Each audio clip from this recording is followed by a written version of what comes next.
I think that your legacy is going to be what you're remembered. Like, people will forget your name, but they'll never forget how you made them feel. That to me speaks so much volumes. And, while going through this list of what topics we're going to cover today, it's funny how a face appeared on each one of the topics for me personally in my career journey. Leading Ain't Easy, the show that cuts through the noise and gets real about leadership. I'm Ryan Calkins, Marine Corps veteran and founder of Reframe and Rise, and I'm here with my good friend and fellow leader, John Moore, as we unpack the highs, lows, and hard-earned lessons of what it actually takes to lead with character in today's world. It's not another highlight reel or fluffy leadership pep talk. We're talking about the stuff most people don't, the doubt, the pressure, the people problems, the pivots, and the personal growth that it demands. Because the truth is, leadership looks good on paper, but in real life, leading ain't easy.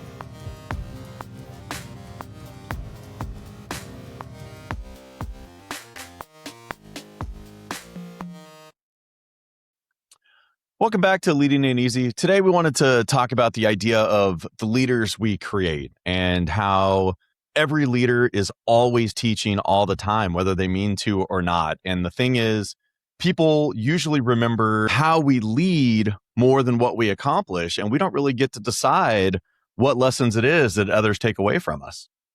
I think also too to remind leaders that it's just like children, not comparing adults to children, but children watch their parents. Well, employees watch their leaders. So they're watching, they're paying attention, they're absorbing, they're learning for their future leadership from you, whether positive or negative. So you have to always be very mindful that people are learning even when you're not teaching. They're still observing and they're learning how your leadership style is. Oh, I just wanted to say, first off, it's fantastic to be back again after a short break and then coming back again. I like this. I think if I keep hanging out with you guys, we're going to get the best kind of rumor started. So I'm always excited to be back. Back on topic, when you sent this over to go over for this topic today, Ryan, I was particularly excited because I think for the first, well, I say that about a lot of our topics, but this one for me really speaks to who I am as a core individual and as a person. I really, really want to think about the impact that I'm making wherever I'm at, especially whenever it's time for me to, walk off into the sunset, cross the rainbow bridge, whatever you want to say. Whenever it comes that time, I think legacy is very important. Is there some self-aggrandizing or maybe some motivation? Maybe, but also I've always led from a place of I really want to do what's best by the people who look to me for the answers. And I think that your legacy is going to be what you're remembered. Like, what's that saying? Like, people will forget your name, but they'll never forget how you made them feel. Right. Mhm, mhm. That to me speaks so much volumes. And, while going through this list of what, the topics we're going to cover today, it's funny how a face appeared on each one of the topics for me personally in my career journey. And my only hope is that, one day this, beautiful mug that you see in front of you today ends up on some people's faces on, so hopefully on some of the positive things like, hey, I learned this from Ernie. And Mhm. then I learned this from him too. Don't do that, So excited to dive into it with you fellas. And it's always good to be back. Absolutely, absolutely. Good to have you back.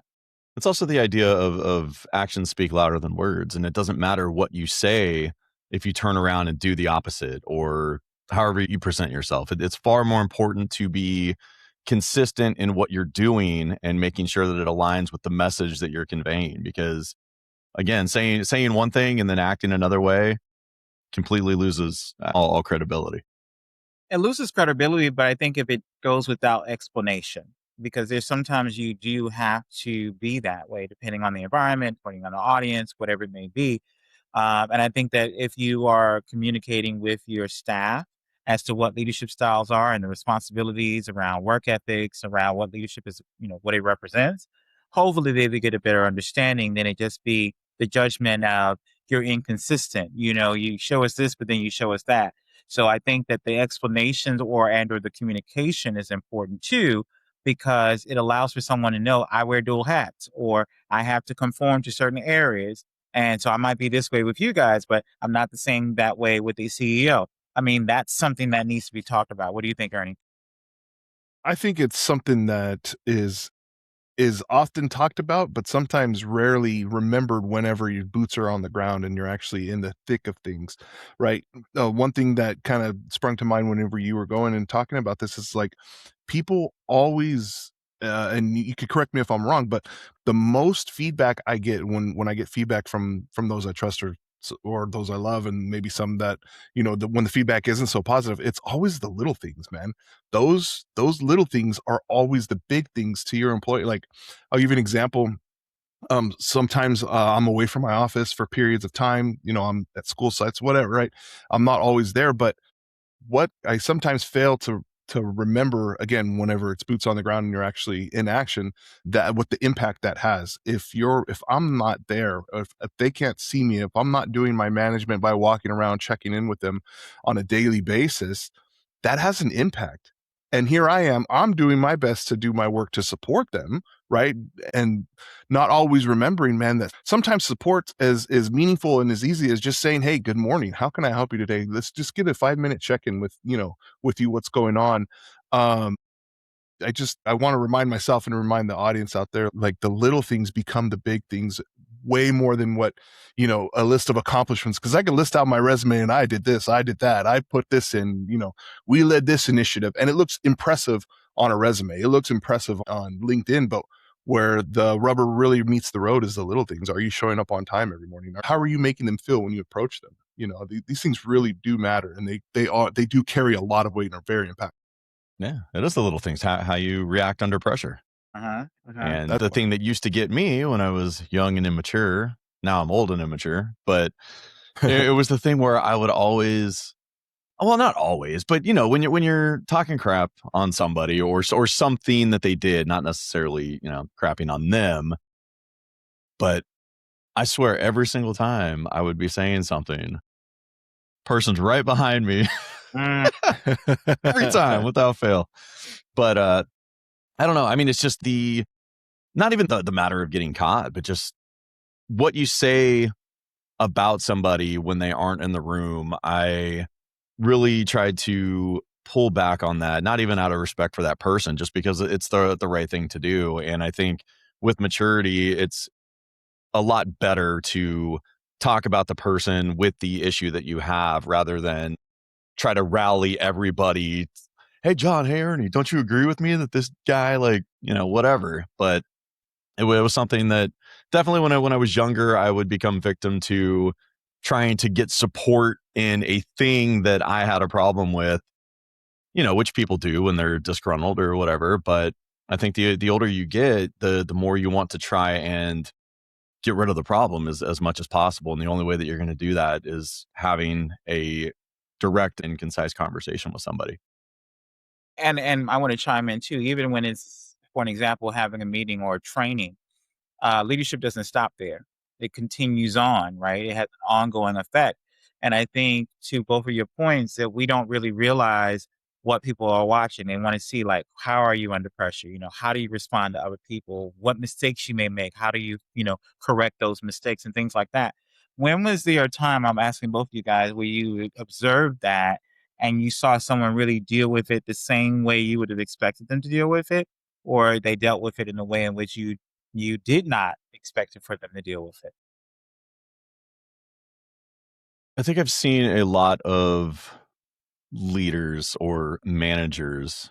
Sometimes it's hard for me to say leader because a lot of people aren't leaders that are in managerial positions. But the hardest thing for me is observing other managers or supervisors that go out of their way for superiors, or if there's somebody in the room that they think that they can get something from, they are all about the presentation and presenting themselves as an amazing leader, a people person, blah, blah, blah.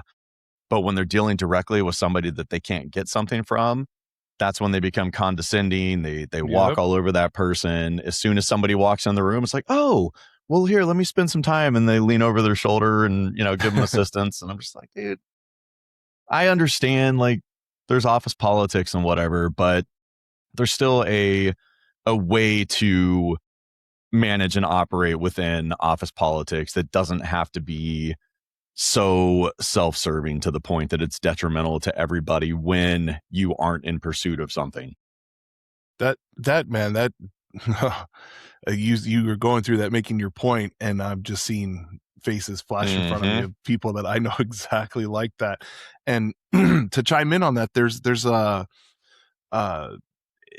it's a two-edged sword, because at one time, at a certain point, I understand the behavior there. Like, if you get me in a room full of my bosses, I'm going to be putting on the best Ernie you could see, the best director of transportation you could, like, that's what I want to to display in front of them, but also in a way that, not only that's only showing the good stuff, because man, people are going to see right through that. These folks, I'm one of 18 or 20 directors out there of departments in this agency I'm at. So they're going to see the fluffy stuff. So I also want to show them that, hey, it's not always pretty over here. Here's some of the things that aren't so right in the right environment, right? I'm not saying I do this in these big old meetings with everybody, but I do, when the time comes, so I am honest. Say, hey, I think we screwed up here. My department screwed up. We dropped the ball here, and of course the buck stops with me. Here's how I'm going to fix it. Right? You don't always see that in these environments. You're talking about, Ryan, and it takes somebody. It's not fun. Even sitting here, I'm thinking like scenarios running through my head where I've had to do that in front of my colleagues, right in front of the other directors in the room, and admit, like, man, we could have been better there. That's on us. It sucks. You know what I mean? Like, it's so much easier to be the other person, you know? And when you were both of you guys were talking, I was thinking about how I was such the opposite, where I was really, really invested in my staff, and we had the best of times with the good times. Then when it went to being in the CEO's office, very stern, very matter of fact, very right to the point. And I think that those balances are necessary. But I was more of the lighter with my staff and more of the direct with my leadership versus the other way, because sometimes those environments did not align. They didn't allow for those ways. And then I would not want to speak condescendingly to my staff, because that's just not me. I don't do stuff like that. But you have a lot of people who do have the intentions to show that type of leadership, but not thinking people are observing you, and that might be a turnoff to certain people. I think I shared with Ryan in one of our podcasts that I had a leader that said, blame it on the staff. And he point blank said it. And I was like, I can't do that. And it's like, that's even behind their back or in front of their face. I wouldn't do stuff like that, because I had to be held accountable. But I got what he was saying. So you'll look good in front of the CEO. But at the same time, I'm lying on my staff. So I didn't really like that. But it's about trying your best to find the most equitable balance that makes sense, that you're not losing that authenticity of oneself. I think too. I think that it's so important to really have that realness of it. But we all know you do have to play the politics, and that's just a common goal within leadership, that you have to play, but you don't have to play to the point where it's detrimental. Correct. And one last thing I wanted to add to that, sorry, Ryan, is you're good. When you're playing these games in the political game, what has helped me um, retain my integrity and my peace of mind and my ability to go home at the end of the day, look myself in the mirror and be happy with the person staring back, is remaining authentic. You touched on the authenticity of how we lead. If I'm the same person to my staff as I am with the folks who I answer to certain degrees, like you said, there is a little bit more of a degree of professionalism with with the Board of Education. When I'm talking to them at a board meeting, I'm not going to be I crack jokes, but I'm not going to be just cutting up the whole time like I am with my staff, right? Because there's a different dynamic there. But at the core of who I am, like, you ask anybody that's dealt with me on a professional level at the district where I'm at, I've gotten the feedback. I've heard them say about me, oh, he's a nice guy. Ernie's a nice guy. Because I lead with that kindness. I lean with that empathy to try and, again, because that's who I am. I want to help. I want to support. Like, nothing makes me happier than walking away from a situation, whether it's with a parent, a teacher, a principal, a bus driver, a custodian, like, just fill in the blank, right? Walking away knowing that, like, I helped them out, and that made me feel good, darn it. You know what I mean? So if you just keep that authenticity, man, it's going to shine through, and no matter what environment you find yourself in. They all think you're a nice guy because they don't really know you. Well, they know me well. I am a nice guy. He is a nice guy. Appreciate So it. we've all been currently or former directors, right? So Mhm. we are at a point where our leadership has become comfortable. We've evolved. We've done this. We've done that, and we know who we are as leaders. But did you guys ever have a point where you were new to leadership or freshly promoted and you kind of caught yourself either repeating phrases or doing things that you had observed or learned from, your supervisor at the time or anybody else? I think my first time out, there might have been a sense of arrogance. There definitely, I think that's the first thing that comes in because now you are what you've observed for so many years, and now you're that person. So there is a sense of ignorance, a sense of arrogance and ignorance that comes along with that. But you quickly learn that that is not the best way to be in leadership because people don't adapt to that quite well. And so they're going to complain, they're going to go to HR. And so there comes a learning, which is a really a good learning experience because it humbles you. And I think I've said this in many other times about that humbleness of, okay, you don't have to be that to be a leader. You don't have to be that arrogant person to be a leader. You can be a very humble leader. You can be a cool leader. You can be a stern leader, but you can be well balanced. You can be all those things, but arrogance, you don't necessarily have to be. And I think my first time out in leadership, there might have been that haughty feeling like I got this. This is my department kind of thing, and that quickly changed because it didn't have to be that way. Do you mean that in the sense that the person that you had observed was arrogant, that had been there for a while and people were just, well, I know, but I mean, was it observed to where you saw somebody that was confident and arrogant, but had earned the rights, so to speak, to do it, and you tried to emulate it immediately, and it was just off putting, or were you just overconfident stepping into the role? I think it was the overconfidence because of lack of confidence, right? And so therefore you wanted to project that you got this, but in actuality you didn't. Hmm. Because a lot of the times we didn't get the opportunity to really learn from the other leaders for them to really sit down and say, this is what I did, this is what I went through, this is how I got here. We just saw them as the finished product. So when you modeled that, you only modeled the finished product. You didn't model the work up to the product, right? So you never really got that opportunity that you're explaining. So we sometimes only get the finished product, which is that could be, the arrogance, it could be the humbleness, it could be Hmm. whatever it is. And then you may model that. But I think for me, it was more of, wow, I'm here. And not really knowing better, more wisdom, more age, how to process what that wow is.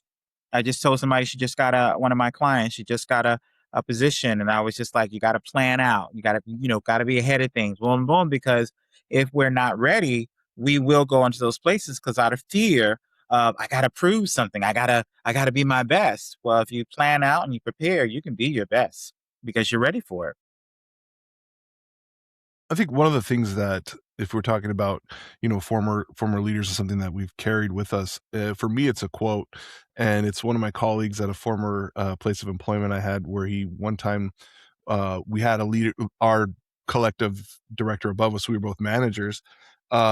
Was doing what they should have done. Like, I think that the spirit with which the directive was given was, it was very much a good, started off good, but it put a real operational handcuffs on us in that our spending was really downsized. It was like we had to get approval to buy ink for a printer. I had to get approval to buy tires for a bus. And it just was like, wow, this is really putting massive roadblocks in handcuffing us. If I can't just have the free will or the standing authority to purchase these things. I'm not talking about buying myself a car to drive around as manager of transportation, right? I mean, these are tires for the school bus, Yeah, you exactly. know? And so what he said was like, out of frustration, he goes, why are we tripping over dollars to pick up dimes? Like, we are wasting so much time here on getting the approval here, getting approval there. And so that's something that's really stuck with me throughout my come up and throughout climbing this corporate ladder, if you will, here in school transportation, and not so much in the literal sense of time and money, but also time. Like, I'm investing my time in doing this, and what is the end goal? I think that's the real lesson here, is like, where are we getting to? Because what we're doing is tripping over dollars to pick up dimes. This makes no sense. Let's go back to the beginning, see what the end goal is, try and readjust this, because you know and I don't want to go too much in more detail than that, but it's something that is very meaningful and has very many applications. I think sometimes we lose our focus, right? That sounds like a scenario where you lose your focus of what Yep. the real purpose is, right? Yep. I think that that is something in leadership that can easily happen, is that we lose our focus. We lose, our whole pretense as to what we're doing, why we're here, the bigger objective than the smaller objectives, right? And I think those are the times we just have to reset, in a sense, and come back to the fold as to what are we really here for. Because for me, I wouldn't think there should even be a thought to think about getting tires, because that's safety for the kids, or safety for for whoever the persons in which we're on these buses. So it would be like, that's a no brainer. Why do we have to get approval for that? That should be, within same vendor, same pricing. We know we got to do, boom, get them done, right? But if we're wasting time, well, that could be putting either a bus out of commission, or putting a group of children, or whatever the patrons are, in danger, because we have a blowout of a tire or whatever, right? So those kind of things. But I think we sometimes have to reset, because we we don't really look at what are we really here for, and those are not the things that we're here for. Safety is our number one commodity, and we got to make sure that that's priority. What do you think about that? No, that's exactly what we ended up falling back on, is what was really the straw that broke the camel's back in this particular scenario. Was we had kids that were ended up waiting at the school for 4 or 5 hours. They were delayed, and it was a long time before I can get somebody else over there. I was already on the road, Mhm. doing another route, and because the bus was down, because we couldn't get brand new tires on it, and I refused well, actually, the mechanic who worked was part of the team, refused to let that bus go out with a damaged tire. I mean, could it have went out and completed the route? Sure. But once he saw, like, oh, this isn't good, if we have a blowout, like, to your point, like, safety's got to be number one. And so once they realized the impact of what that decision was doing, and that, to a point you made earlier, we already are getting the best deals on tires. I've already done my homework, right? I've already secured this stuff. Like, give me the approval, damn it, to go out and buy some tires, so that my mechanic, whenever there is an issue with the tire, they can just change it out and go, and we don't have kids waiting for 4 or 5 hours at the school waiting to be picked up. So yeah, I just think that, to your point again, I don't want to just keep repeating, but resets are important. You got to sometimes come back and say, okay, what's the end goal here? Let's reassess our focus here, because I think we're focused on the process and not the product, what we're trying to get out. I agree. I agree. I agree. What do you think, Ryan, about the whole reset, and kind of looking at things in a different way? What's more important? What's the priority? What's the lesser priority from a leadership standpoint? I think the fact that the actions speak louder than words, going back to it, is big for leadership. And it's all of the unspoken communication and the tone and how you talk to people. It was always the big thing for me, especially under pressure. And I don't know. I mean, obviously in the military, there were times where you would get chewed out or whatever, just to test your bearing and see how you are. And I have horrible bearing, as I have mentioned before.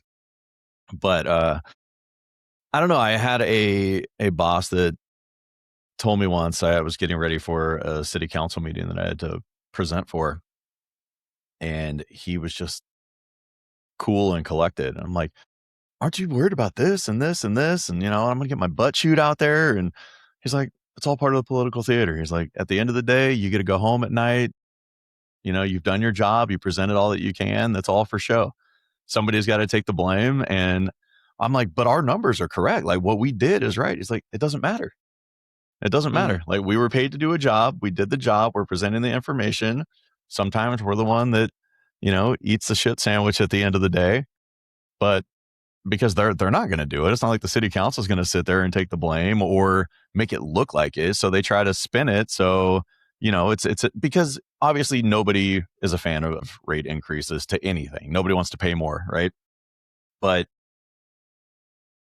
you can make the consultant look like the bad guy or whatever because it's easy and it takes the pressure off of you and you want to get reelected. So, he told me that. He's like, just go give the presentation. So I did. And took the questions, answered them, took some snide comments and whatever. And it wasn't nearly as bad as I anticipated going into it. Still was uncomfortable, but nothing like some of the other ones we're on the receiving end of. But I mean, the worst thing that you can do is go out there, be unprepared, and have those kind of questions, right, Ernie? Oh, dude, I don't even want to talk about that. Been there. But also back to your point, Ryan, real quick. I think that what was valuable about that last story you just told was the support by your leadership and the affirming. Yeah, it's going to be difficult, but I got you. Basically, you're doing informative, you're doing all that, but you can go home. I'm supporting. I think that was so valuable because a lot of the times we're put in those situations and we don't have that support, so we feel like the lame duck, and if you will, and you're sitting there like, dang, I just got my butt chewed out. And then there's no one there to say, like your boss said, the support, the backing, and that makes for a difference, or the preparation for it. So you're kind of prepared for the chewing out, but no, don't take it personal because our stuff is right. This is just performance. They're just doing that for kicks and giggles. And I think that's really cool too, because a lot of the times you don't have that. You don't have a leader that really says, I got you. I can just envision someone coming back from that and they got shoot out and they feel defeated and the manager not even recognizes the manager doesn't even say anything about it. They just acquiesce like nothing ever happened. Well, it was such a bummer when he retired too, because he had a lot of great advice and support, and then the person that came in after just was not anywhere on the honorable and trustworthy side of things, to where it was just the situation completely shifted, and the dynamic changed, and it was just maybe we should, when I come back in 14 days, maybe that should be something. I think that's a great topic, how to handle a change in dynamic whenever you have no control over it, right? Because I think within my first 2 years of my current position, I had about 4 different bosses directly above me, 4 different direct supervisors that I answered to within 2 years, 4 there and 3 different superintendents.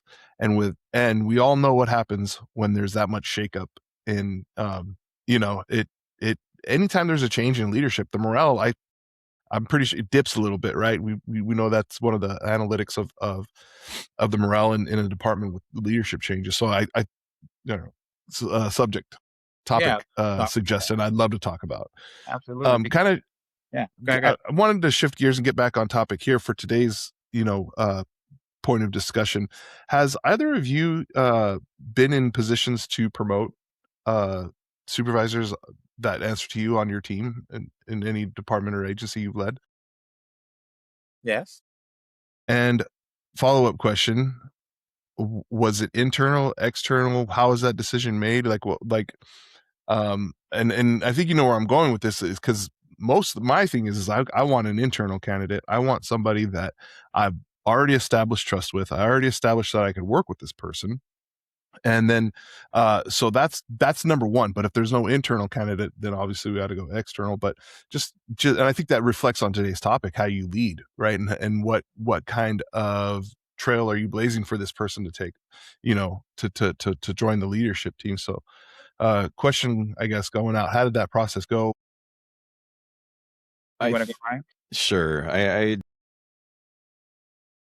think the tendency is always preferring an internal candidate because you know what to expect and you know what the highs and the lows are and everything else. But I also think that there can be a danger there because of your comfortability, that you're not allowing for bringing in a spark to your team or something that may shift the dynamic. But in a positive way, not necessarily, well, maybe negative for the person that didn't get the promotion, but I've been on many situations where I was able to recommend or directly promote. And I think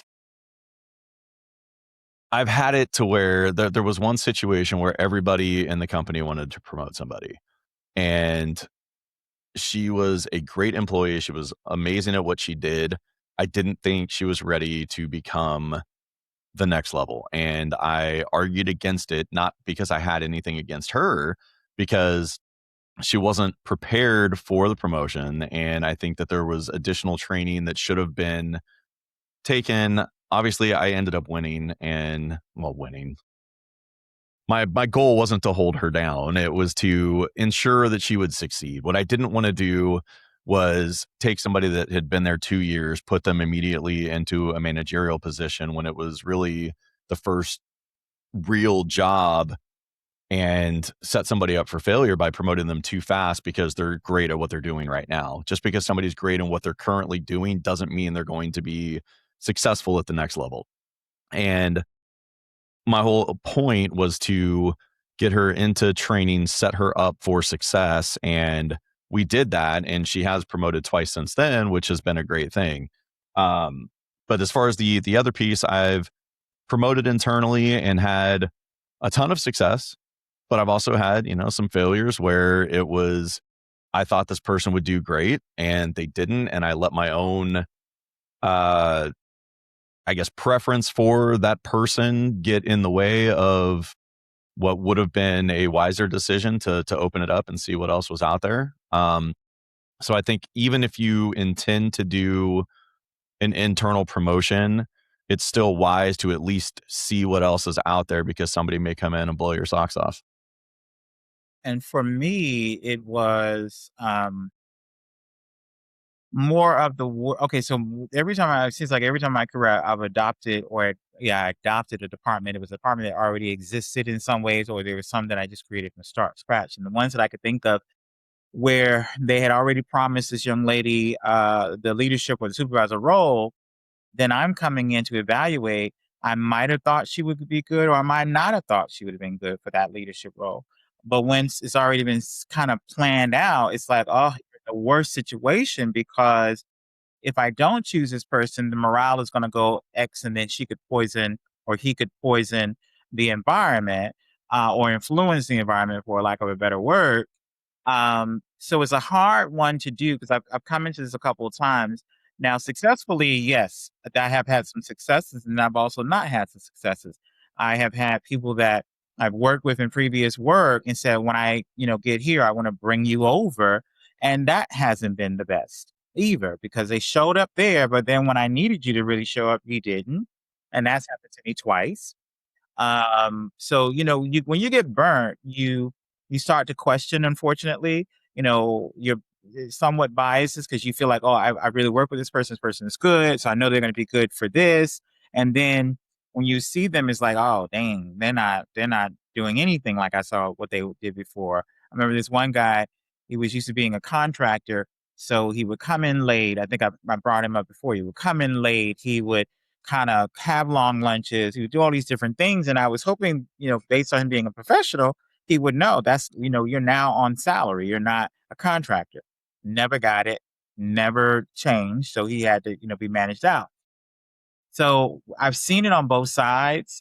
I have had successes, and I've had not so successes. And sometimes the ones that are not successful are more, to me, detrimental, because you really saw them doing that job well.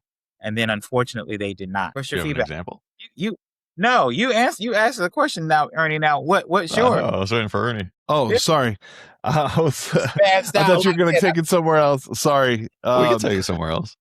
No, it's my example. Sorry, just cut break. Like, my example, I feel is like still a little too new, and there's still I don't want to give, because if I give the example, people know who I'm Yeah, they'll talking know. about, and yeah, I'd rather. That's why I You got pause. ahead of this and asked you guys versus someone else asking me. Sorry about that. So No problem. No you want to problem. introduce the next topic, Ryan? That's what Well, we're sure. doing. Well, I don't know. So what about the topic of leadership influence, and how it is rarely intentional? Because As we mentioned earlier in the episode and alluded to, you can be as intentional as you want in trying to convey what your leadership is or what you expect of others and the accountability piece of it. And I talked about the consistency piece. And I think the most important thing is practicing the values that you're preaching and always being the same person delivering the same message. And I know that you had talked about sometimes the message gets changed, that's out of your control, and the transparency piece of it.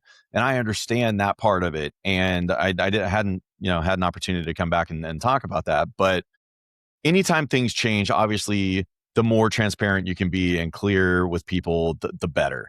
But what I mean is, if I'm telling you that I expect you to do something every day and I expect Ernie to do the same thing, and I'm holding you guys accountable for it, but then I'm turning around and doing the complete opposite, I feel like that's the piece that I was alluding to in terms of the credibility. It's like, well, this guy's telling me to do all this stuff and he doesn't, and that's not even saying that management has different responsibilities, because obviously there's different responsibilities, right? But what I mean is how you treat people, how you carry yourself, the way that you talk about other people, the way that you handle promotions, as Ernie was talking about, and the communication that you have with people, and being consistent in the way that you're treating people and acting to your own personal values. And I think that there is I think that there's also too where you have to give grace. And this is what I would love for staff to get to and understand better, because a leader, a manager, whatever the title, has a lot on them. Let's say, they can go from 5 people to 65 people or 100 some odd people. There's a lot. We're going to have some inconsistencies. We're going to have stressful days. We're not going to always be transparent, because we can't, because there's some sensitive information that we can't display. So I think that there has to be, just like we give people grace, we have to also be given grace in the respects of what our limitations are, and also as to where we may not be. We may delegate in some cases, we may jump in and roll our sleeves up in others, but know that I think the consciousness of the duality and being able to do both of these things is more important, and that's where that grace comes in. Just because I couldn't do it on this particular project, I've done it on other projects where I did, roll up my sleeves and I got in the weeds with you guys and we worked along. And there's going to be times where I'm also doing something totally different, where I'm delegating, but I got to go do this and I'm expecting y'all to go do that. And I think that really consciously has to be received. And you have some people who are senior people who have lived and worked, they get it. And then you have newer generations that don't get it, because they're thinking, well, why am I doing this and you're not doing this? And it's about delegation. It's about, I have other duties. You have to do this and I have to do that. And I think that unfortunately, those explanations can get so into the weeds that we lose the factor of, give me a little grace. Give me some understanding. Just as I give you understanding, I want the same back. What do you guys think about that? That's tying into Ryan's statement. No, it's perfect in that. I mean, you've heard me say, I said on the last episode we did, where I've built up stock and equity of trust with my team, and there's times I got to tap into that, and those times are saying, hey guys, give me some grace here. You got to understand, like, I'm making this decision, and clearly it's an unpopular decision. I mean, hit that head on. There's no reason to skirt around it. We all know the elephant in the room, right? But let me tell you right now, I cannot tell you why we're going this way. There's confidential factors. There's this, that, and the third.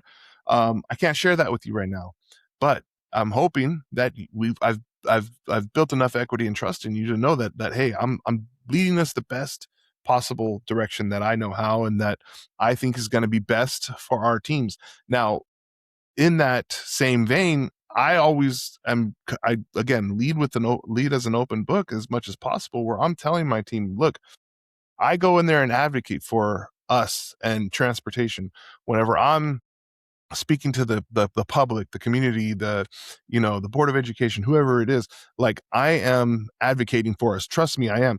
But I also have to realize from my desk that I'm hand in hand with other operational teams, and ultimately with supporting the classroom, right? I can't go in there singularly focused on what only transportation needs. I have to go in there knowing that we're part of a team here. I got to support, child nutrition. I got to support technology.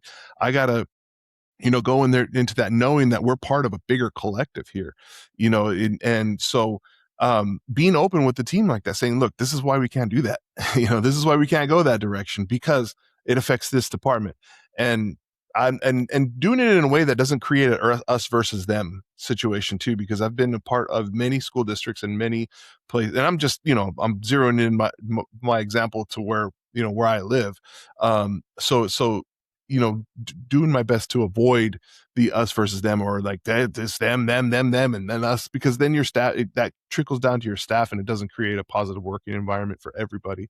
When you're looking at a bigger picture across the board. So how did you learn that lesson? How did I learn that? Oh, geez. This was a few years back. We were waiting on a data set from a department to create our routes.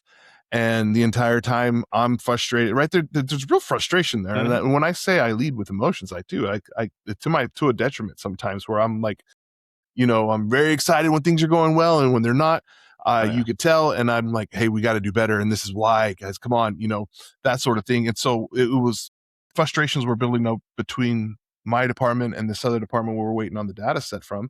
And I just was like, yeah, they suck, they this. And I joined my crew, right, who was also frustrated. And instead of saying, hey, you know what, I don't know what kind of challenges they're facing. They might be short staffed too.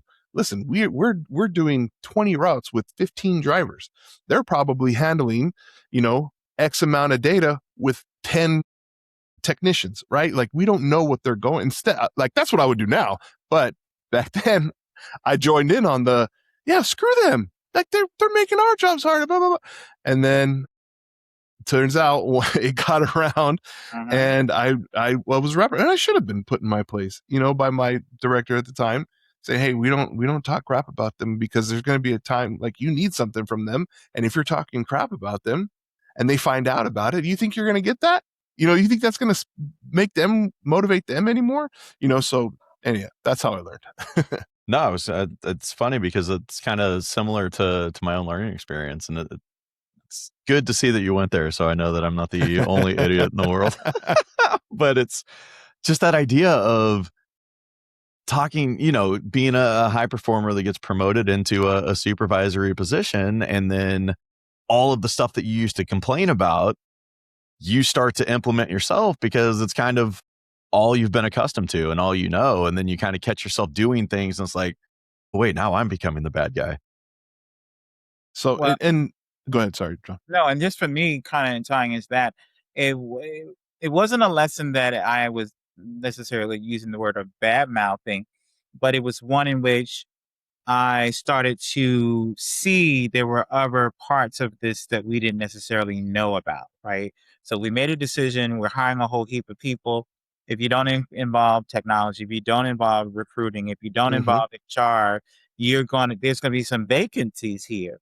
And so, whether we're doing integration, whether we're doing an acquisition, whatever it may be, you have to make sure that all people that have some form of responsibility, they're a part of it.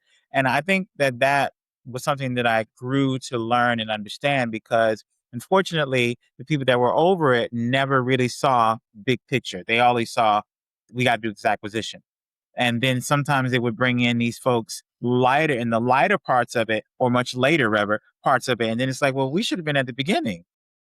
We should not have been at the end, where we're all making these decisions that are impacting my department, your department. Like, we should have been, as soon as you're talking about acquiring something, or as soon as we're talking about mass training, all parties that are involved, bring them in. And what that does is it resolves that form of communication that you have, because you have a voice, I have a voice, everybody has a voice at that point in time to talk about what could go wrong and how we want it not to. So I think that was something for me that I'm so glad. And now, even when I come into any company, I'm always saying, okay, who's over IT? Who's over? And they're like, why do you want to know that? Because whatever we do is going to impact all of these different departments. And we need to make sure they're in these conversations at the beginning, not at the end. Not only, to your point, to build the respect, but also the willingness to want to work with us because we're considering them. That's excellent. That if I can add to that just a bit, and to give you a result of the two, right? Where I gave the example earlier where I joined the team and was bad mouthing them, whereas now I've learned to redirect that, and now we're at a point with my department specifically where yes, the frustration is still there if we're not getting what we need to move our projection forward, but our mindset of the team is now, well, Ernie knows that if we don't get this done, he understands that this is my team talent saying that he understands that we're waiting on X, but we can do Y. And because I've always said that, like, we have 8 hours here, sometimes 10 or 11 or 12 if we're really busy, but we have 8 hours here to do everything you can. Trust me when I say that as long as I'm smart enough to see, and I've done what you're doing, right? Like, I've done the work that you're doing right now. I know that when you've given all 8 hours with everything that you have, right, all the information you have, then we're good. As a matter of fact, like, reach out to them. Let me know when this is happening. I'll reach out to the these other departments now with instead of an accusatory, hey, where's this data? We need it.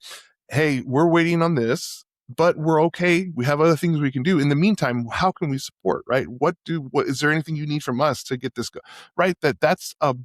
That promotes such a much more positive morale and a positive vibe throughout the department, and then it extends district wide because now they know whenever these departments, and trust me, they know that you're waiting on data from them, right? They know that, but whenever the communication comes across, it's one of help and genuine, sincere offer to help and support, not a, hey, can I help you get that to me faster, right? No, it's a real message of empathy and understanding. Hey, we're all in this together. Most of us are short staffed. We understand that. How can we get to our destination quicker? I agree.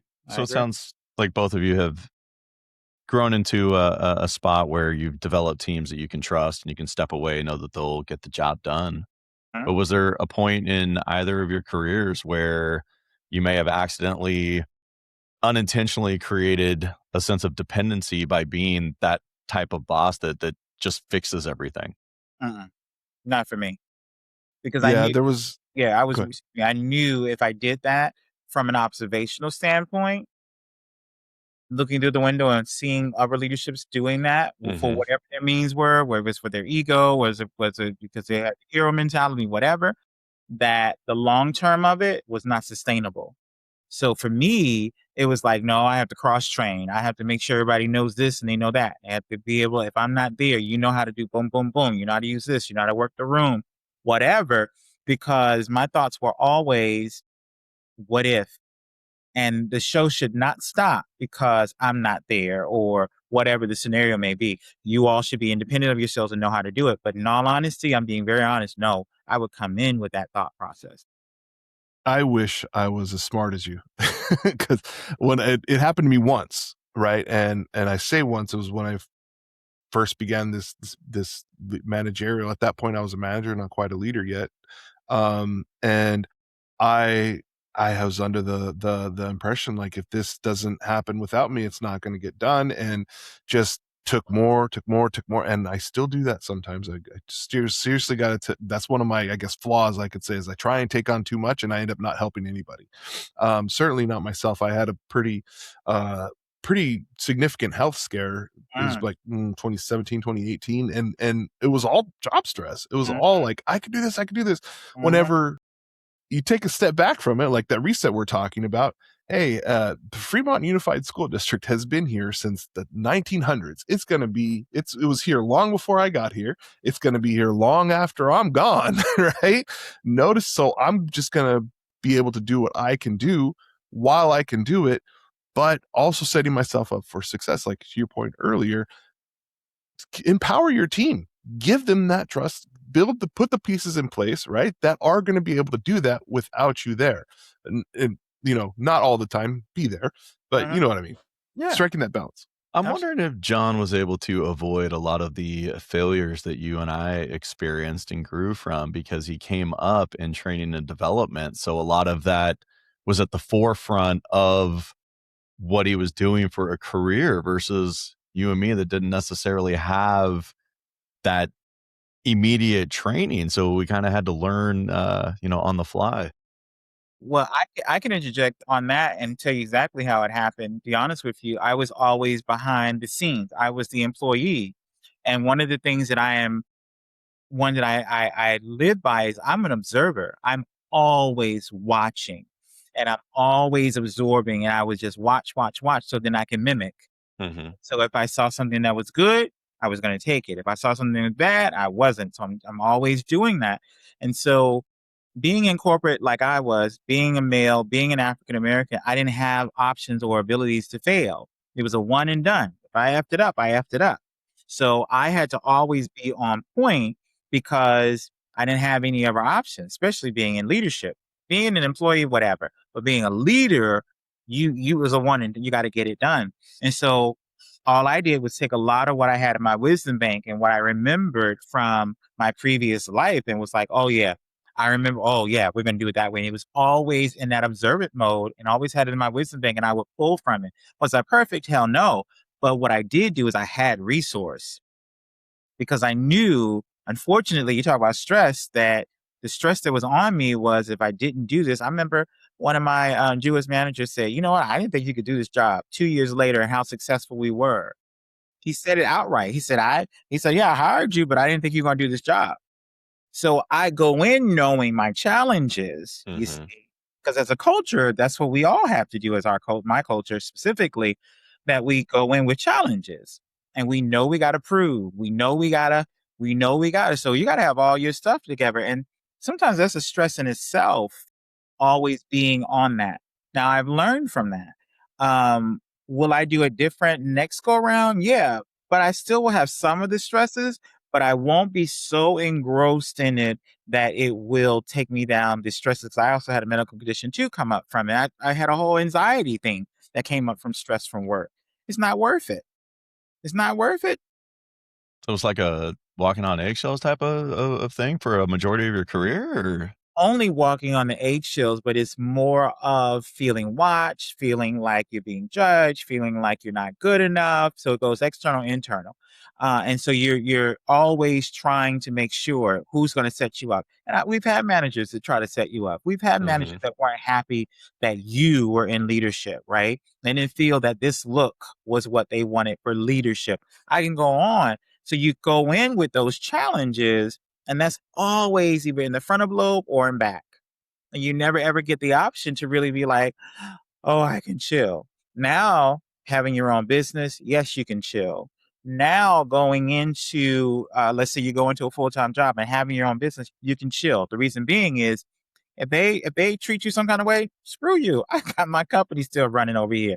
I can say bye bye. I'm not hell bent on if you take this from me, that's my mortgage, that's my car note, that's my. It doesn't feel that same sense of obligation when you grow up and when you gain wisdom. You don't feel that same obligation. You just don't. So I'm so blessed that I have my own business that I can make money off of that. And if I did get another corporate job, I can say, oh, okay, this is not working for me. Yeah. Not the best place to be, but it's a very learning experience. Yeah, it's just such an eye opener because I've had just the opposite Mhm. experience, and not that I haven't had folks who doubted me or weren't waiting for my downfall or fill in the blank, but it was never on the forefront. Like I always any bit of doubt that had serious implications came from in here, Mhm. right? Came in from my lack of ability and my lack of confidence in my abilities. I just I don't know. Maybe it's just how I walk around as a person. I just assume everybody loves me. I'm still waiting for your downfall. Wonderful. That's wonderful. He's so crazy. What did you say, Ryan? Said I'm still waiting for your downfall. Oh, Lord. He just keeps rising. Ryan, how did you? I Yeah. want to hear your feedback. How did you ever feel the way I felt or the way that Ernie felt? I still do. I mean, I still struggle. It's definitely a confidence thing. It's all, self-imposed confidence struggles. When it comes to, like we talked about it one episode before where Ernie can just like walk into a room and I mean, obviously he's massive, so all eyes go there anyway, but he owns it and just walks in. Me, I walk in, everybody looks at me and I'm like, oh shit, there's something on my face. Like I immediately start to think, what's wrong? Why is everybody looking at me, rather than, And you, it's like, oh, everybody's here. Hi, I'm Ernie or whatever. But it just kind of, it is in everything. Like it's just, it's a imposter syndrome piece every time I get a promotion, but it's also a constant battle with just confidence in anything. Even if I know something, sometimes I'll feel like I start to ramble and I'm like, oh shit, I'm losing credibility. Like I see their eyes start to wander and I'm like, oh, I'm losing them. And then I go off the rails, and it's just, it's always trying to recenter myself, stay focused, make sure that I don't know. It's a battle between wanting to be myself and making sure that I am being genuine, with also trying to present in a way that is professional and comes across confident, even when it isn't. And it's just a daily struggle. Even with my own business, there's days where things feel great and I am pushing forward. I'm like, oh man, this is really where I want it to be and it's going where I want. And then there's other days, oh, I should fold it up and go get a job, and I'm not built for this. And it's just a constant back and forth. Even with the, podcast, I've received a ton of positive reinforcement, and people say that they love what we're doing. In my own mind, it's like, oh, what could we do better? Why aren't our numbers here? What, how do we get there? And then I look at certain pieces of it and I take it on as personal failure, even when everything that I've heard is positive. So I don't know. It's a me problem. well, but sometimes it is a me problem, but sometimes it's environmental, it's cultural. I mean, we can go on. So it's not always just you. It's sometimes where we come from. It's what was instilled, what was grown up in us, right? If I did not, just to be extremely candid, if I did not get into training, I don't think that my confidence would be as it is, because training puts you into a place where you have got to show up. There's no option, especially if you are really a good trainer and you really believe in what you do. You can be a poor ass trainer. You could just read from a book and say, did you get it? Okay. And you start reading some more. Anybody can do that. Hell, you could put a computer in front of you and say, teach it, and nobody's going to get it.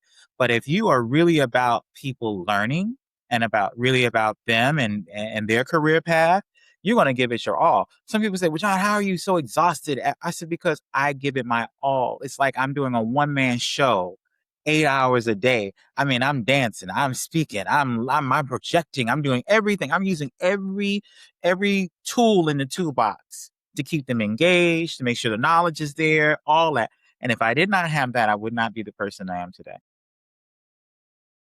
I wouldn't be. It's So we have incredible. to also seek a career that's going to develop those things in us too, right?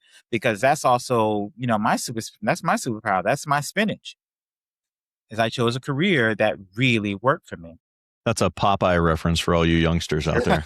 It sure is. My I got clients, it. I was I happy to get that. tell my clients all the time, where's your spinach? What's your kryptonite, right? I love it. So going back to today's topic, I think, kind of bringing it full circle is, while looking at this, I'm thinking about, like we mentioned earlier, what kind of leaders are we silently creating or very loudly creating?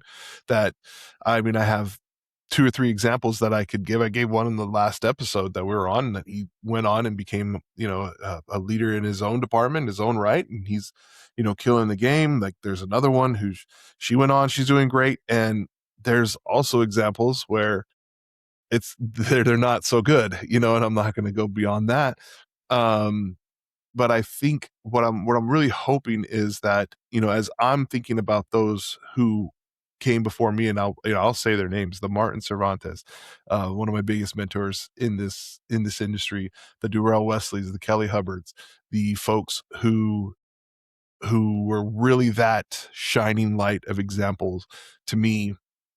And when I took things from them, saying, I want to lead like Dan Dobbins did in this area, right? There's just more. I shouldn't have started naming names because I'm going to forget some, but there's so many there, like that I could take little things from here. The quiet leadership, the quiet strength, I should say, that this person, that Martin led with. Like, you never had to really wonder what he was thinking, and it's not because of his mouth. Like me, you don't have to wonder what I'm thinking because I'm going to shoot it out my mouth and I'm going to tell you, right?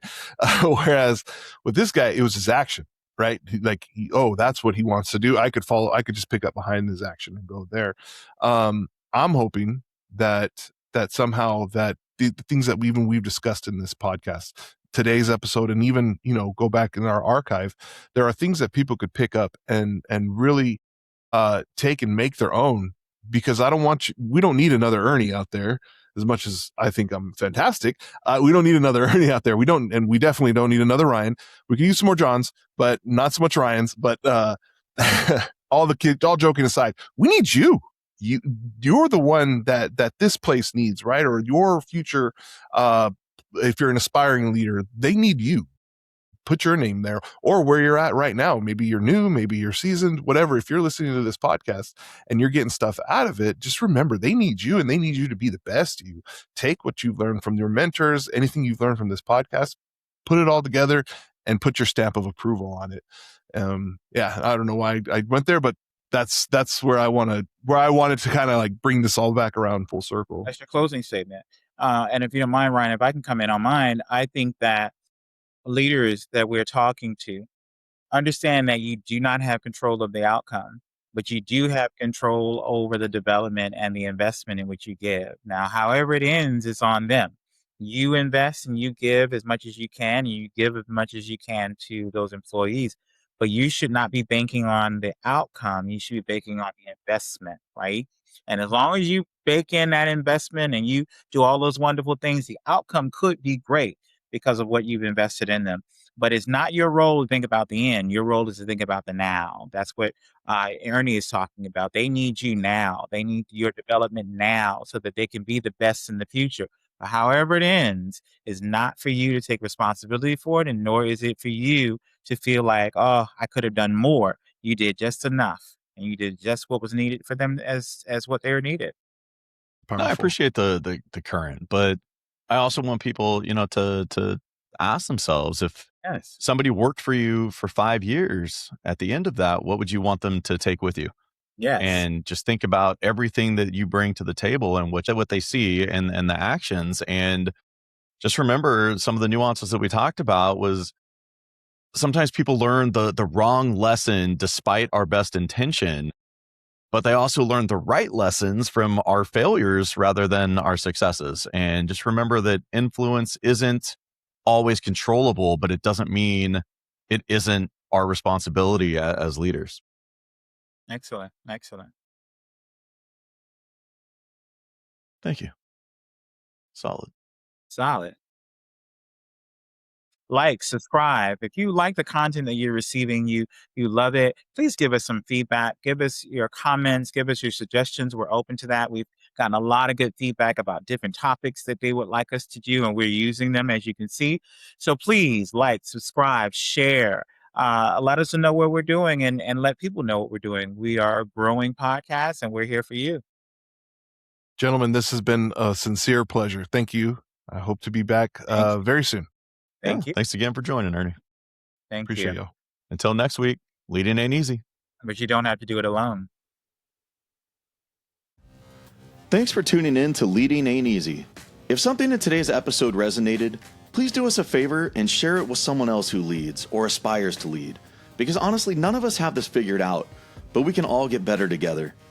If you're a leader or professional feeling quietly stuck in your career, visit reframerise.com. It's a career and leadership coaching firm where I work with veterans and other high achievers to realign their work and lead with purpose. Again, that's reframerise.com. And if you're looking for leadership tools, training, or support for your transportation department, check out Bus Pro Network, where Erny helps school transportation leaders across California build safer, stronger teams. Please subscribe wherever you listen, leave a review, and let us know what topics you'd like us to tackle in the future. And remember, leading ain't easy, but you don't have to do it alone.